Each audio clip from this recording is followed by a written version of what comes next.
Hello everyone, today I'm going to present my research paper presented by me, Turdybekova Salamat. Here's the topic, third-year TFL students' perception towards taking an exam of the second language after online format. Here my research outline, the basic one, started from introduction, literature review, methodology, result finding, discussion, and of course conclusion with references. Next, it's about my research aim. Firstly, is to investigate the change in the structure of the educational process, like online format, online learning platforms like Moodle, exams, classroom. Further, I'm going to tell you about more. Second, it's about not only evaluate students' academic performance, but also to mention their expectation of the study and their distance learning experience, like the level of the study progress, academic dishonesty, and the level of the stress.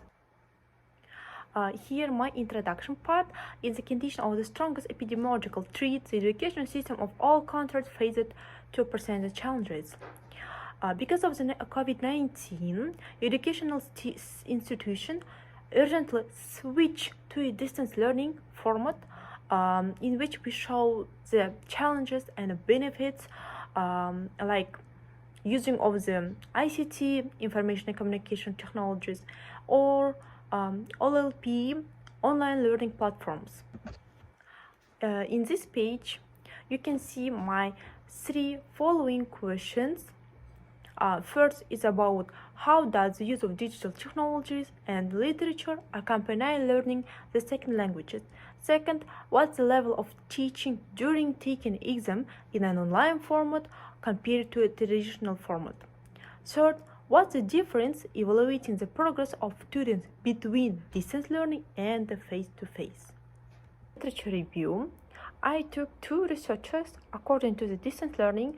In the first line about Robert Vitchenko and Nikolai Chova, they understand distance learning as a specially organized proposal process of interaction between a teacher and students aimed at acquiring knowledge, forming a worldview, and something like that. It's mostly about teacher-centered learning type. And second, the researchers are Andrew and Ibishop, and they understand distance learning as learning when the teacher is separated from the student by distance, or understand as an educational technology in which every person living anywhere gets the opportunity to study any subject, course, or training program. My next approach, it's mostly from psychological side. Here you can see Crime and Punishment, an economic approach by Gary Becker. In this study, adapting Becker's approach of academic fraud is also considered as an offense. The decision to commit it is made depending on the individual calculation of cost, like guilt, loss of the own moral character, or the punishment, and the benefits like the saving time and effort. In the next page, you can see a picture. There is a second approach, and this is about the theory of planned behavior. We can see behavior, and before behavior, we have attitude, perceived behavior control, and their mix and make subjective noun. And they're all 3 mixed again, and then we can see intention and then behavior. The second approach is an analysis of academic fraud through the prism of theory of planned intentional behavior that is described by the psychologist Eisen in perceived behavioral control, self-efficacy, locus of control, and the theory of planned behavior. And in his theory of planned behavior, according to which the intention of individual to behave in one way to another is determined by 3 factors: attitude towards the behavior, perceived norm, and finally perceived control over behavior. Here's my methodology part. In first step, you can see research design. To gain the data, the researcher used a qualitative research design and conducted the interview. Second is sample and sampling procedure. The number of participants in the sample was 15 people. 10 of them were female and 5 were male. The third data analysis method. It was interview, interpretive phenomenological analysis in narrative way, and second is small size of sample, time saving. The fourth is about limitation, lack of time, small size of sample, and hard to generalize and draw broad conclusion from qualitative data analysis. Next page about data collection instruments and the data collection procedure. In data collection instruments, the interview included 10 open-ended questions, including follow-up questions in them. For example, which factors persuade or influence students to cheat on the exam, or some probes such as anything else, any other factor for teaching. Next, data collection procedure. Here, firstly, it was preparation of questions and selecting a time and place. Next, sending invitation to participants. Third, participants signing the consent form and taking interview. And the final, writing answer or audio recording. In the next page, here my interview question. First, can you tell me your second language? Second, how did you feel when EDU announced that learning second language will be online? Third, did you have some technical problems during the online format?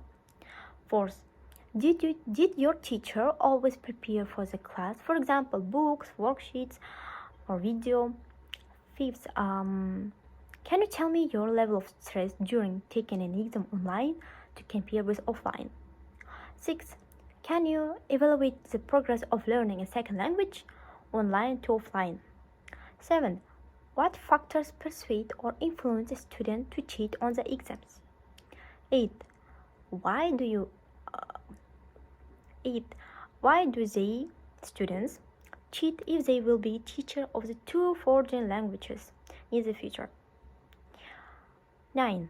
How would you feel if you were a teacher and noticed that one of your students cheated? And last one, 10.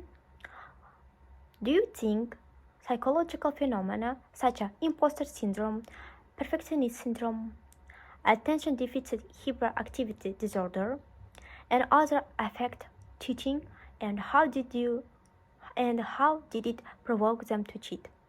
Here my results and funding. Because of that, I have a qualitative analysis, the interview one. I made a summary of my 10 questions and made one answer for each one. In summary, for example, can you tell me your second language? Overall, of the 15 participants, 6 who was choose French language, 3 of them was Korean, 3 is German, and 2 Chinese, and 1 Turkish language choose. Here's my next page. Again, the results and funding. For example, did you have some technical problems during the online format? Mostly, the 100% of the 15 participants said yes. Mostly, they can't even hear the teacher voice, or web starting to lag. Again, questions and findings. For example, why do the students cheat if they will be teachers of the foreign language in the future? 18% of the respondents answered that general students cheat for the scholarship or to get a higher GPA and do not care what will happen in the future. And this interesting question: what factors persuade or influence students to cheat on the exam? 90% of the participants give basic answers like they cheated because of scholarship or to get higher GPA, but only 10% of the participants get interesting answer like mostly it depends on the platform. For example, exams harder than Google Form, and also that theoretical knowledge is more valued at the university than practical one. Mostly that's why for us easier to memorize rather to understand. Here my discussion part. and I make a conclusion according to my participant answers. First, academic performance and the use of digital technologies and literature in learning the second language.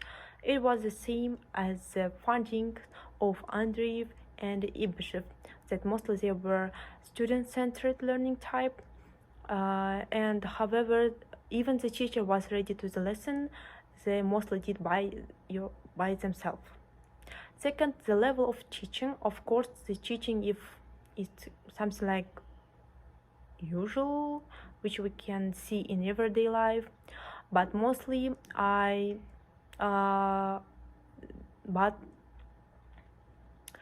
but the participant answers mostly seem as the finding of Becker and his work Crime and Punishment and Economic Approaches. The result of the study and the participant decision also demonstrate that the reduction of the predicted benefits from the commission of a theoretical scam, the increase in the severity of the sanction only in the case of fraud detection, as well as increase in the facet according to the increase in the probability of the detection by the teachers of a criminal offense, scientifically reduce the possibility of applying unfair methods to students. And the last page is my conclusion. How you see the result of the student interview indicated a gap between how students assess their progress and how teachers see it. The imperfection and unreliability of technologies create opportunity for academic fraud, a real problem for psychologists and educators.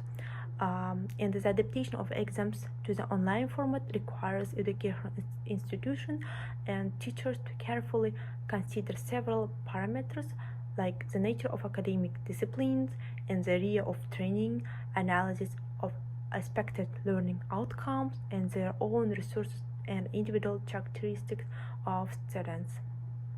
Here my list of references. Thank you very much. Goodbye.